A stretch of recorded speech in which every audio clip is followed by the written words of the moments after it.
Magandang umaga, ako po si Luna Miret Yuganesus mula sa grade 2, Fairness.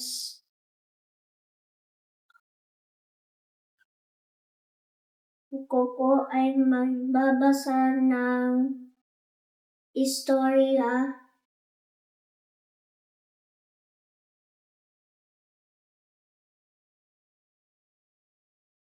Mahina si Lucky.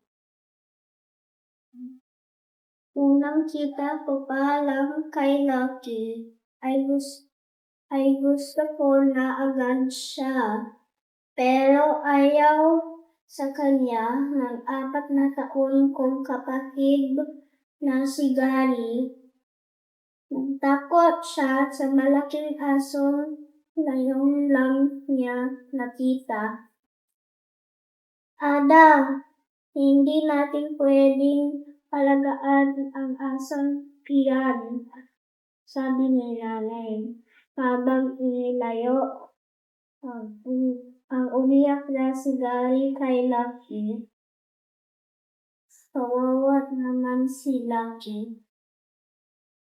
Nay, pwede po bang subukan natin kahit 1 linggo lang?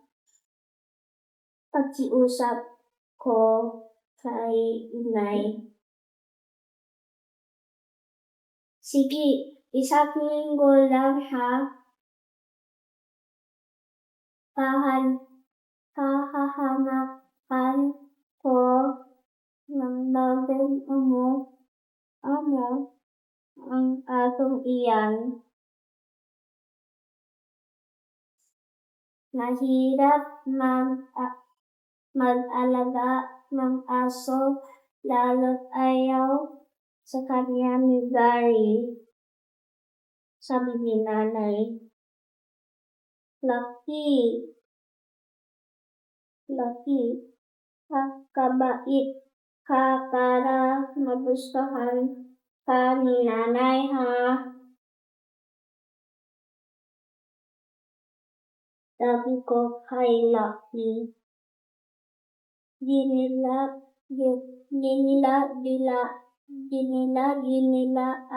ni Lucky ang kamay ko habang tumakawang ang buntot niya na para bang sinabing, sige, magpapakabait ako. Unang araw, kinamot ni nanay ang ulo ng asong lagi nakatabi sa kanya. Uy, nagkakasundo yata sila, sabi ko sa sarili.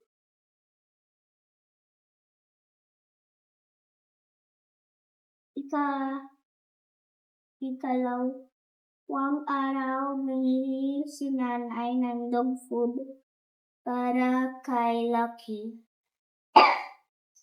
Sobra ito para sa pagkain ni Lucky sa 1 linggo. Mukhang hindi lang 1 linggo dito si Lucky, sabi ko uli sa sarili. Ikatlong araw, di sinasadyay nabangga ni Lucky ang paso ng paboritong halaman ni nanay.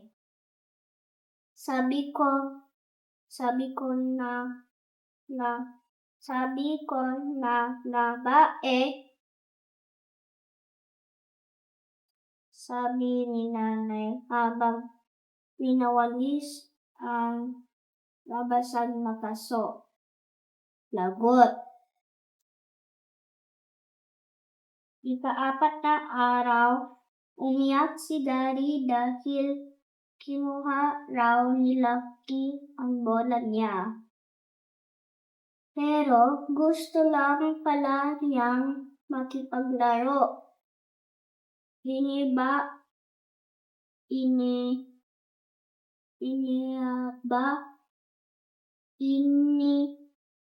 Ibinaba nito ang bola sa tabi ni nanay. Natawa si nanay sa ginawa ni Lucky. Ilyong aso to. Sige, balik mo ang bola kay Gary. Butos niya sa aso.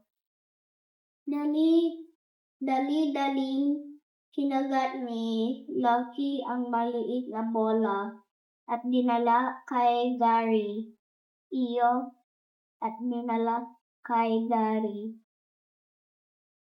ang simula ng pagkakaibigan ni Gary at Lucky. Gabi ng ikalaming araw, nagising kaming lahat sa malakas na tahol ni Lucky. Binukasan ni tatay ang ilaw sa salas at naabutang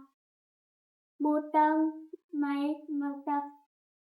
magpapatakbong mga magnanakaw. Ang matapang na si Lucky ay niyakap ni nanay. Salamat, Lucky. Naligtas mo kami sa mga magnanakaw. Alam kong hindi napaalisin si Lucky, pero ang problema ay si Gary. Aso lang daw niya si Lucky. Di ba ayaw mo sa kanya? Ako nga lang ang nakiusap kay nanay na patirahin siya rito sabi ko. Narinig kami ni nanay habang naghahanda siya ng pananghalian. Ada, Gary, aso nating lahat si Lucky. Huwag nyo sana siyang pag-aawayan. Tama si nanay. Mahal kaming lahat ni Lucky. Kasama siya ni nanay kapag nasa eskwelahan kami. Sinasabayan niya si tatay sa paglalakad nito sa gabi.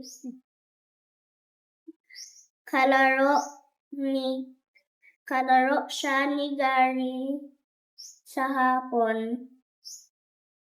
Tahimik siyang nakaupo sa tabi ko kapag gumawa ako ng assignment. Si Lucky ay bahagi na ng aming pamilya. Mahal na mahal niya kami, kaya mahal na mahal din namin siya.